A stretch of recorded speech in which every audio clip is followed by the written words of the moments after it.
नमस्कार। जैसा कि आपका पहला पाठ मृत्यु का तरल दूत पूरा हो चुका है, आज आपका दूसरा पाठ प्रारंभ किया जा रहा है, मेरे संग की औरत। इस कहानी के लेखिका हैं मृदुला गर्ग और इसमें वह अपनी नानी की चरित्र चित्रण के आधार पर उनके चारित्रिक विशेषताएं तथा अपने तथा नानी के संबंधों के बारे में बताती हैं।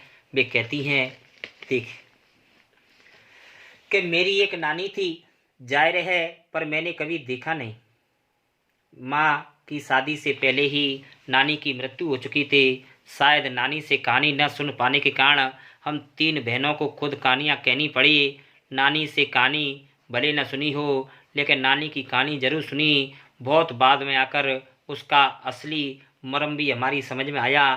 पहले इतना ही जाना कि मेरी नानी पारंपरिक अनपढ़ और पर्दा नसी माने पर्दा करने वाली औरत थी, जिनके पति शादी के बाद उन्हें छोड़कर बैरिस्ट्री माने वकीलात पढ़ने विदेश चले गए।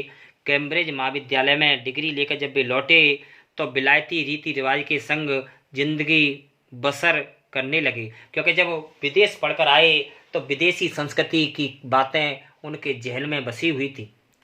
नानी अपने रहन सहन पर उनका कोई असर नहीं पड़ा, न उन्होंने किसी की इच्छा और आकांक्षा पसंद नापसंद का इजहार कभी पर कभी अपने पति पर कभी भी किया, क्योंकि जो हमारी नानी थी वह सीधी और सरल स्वभाव की थी। अतः वे नाना जी से किसी प्रकार की इच्छा और आकांक्षा नहीं किया करती थी।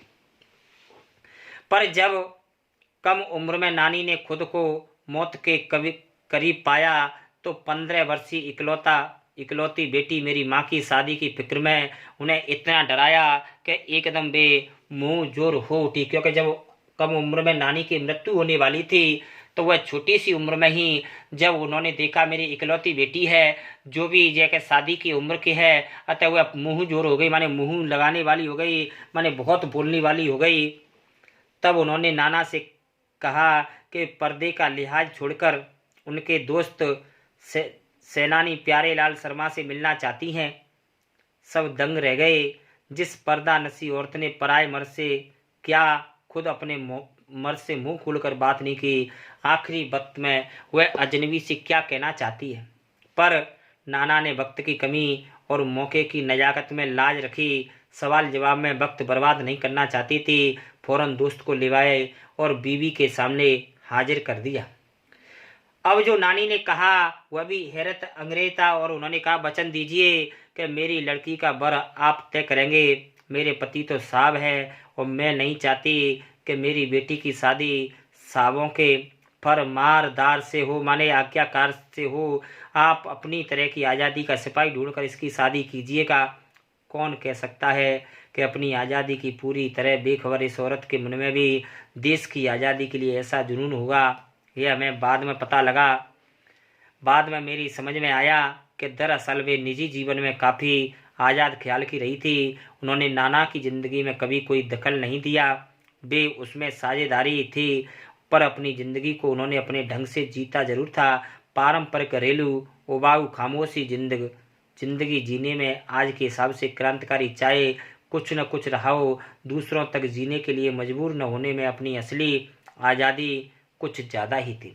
अर्थात नानी बताना चाहती थी कि भैया उसने मेरे पिताजी के मित्र से, मेरे नाना जी के मित्र से कहा कि आप वचन दीजिए कि मेरी इकलौती पुत्री के लिए बर की तलाश आप करेंगे, और मैं नहीं चाहती क्योंकि मेरे पति के समान जो मेरी पुत्री का पति है वह भी कोई सरकारी नौकर हो, मैं नहीं चाहती। तब उसने मित्र से कहा कि आप किसी एक ऐसे व्यक्ति से मेरी बच्ची की शादी कराना जो आज़ादी का सिपाही हो। तब मेरे लेखिका कहती है कि मेरे मन में ख्याल आया कि मेरी दादी भी मेरी नानी भी देश की आज़ादी के लिए कितनी फिक्र वाली थी और वो देश की आज़ादी के लिए कितना विचार भाव रखती थी।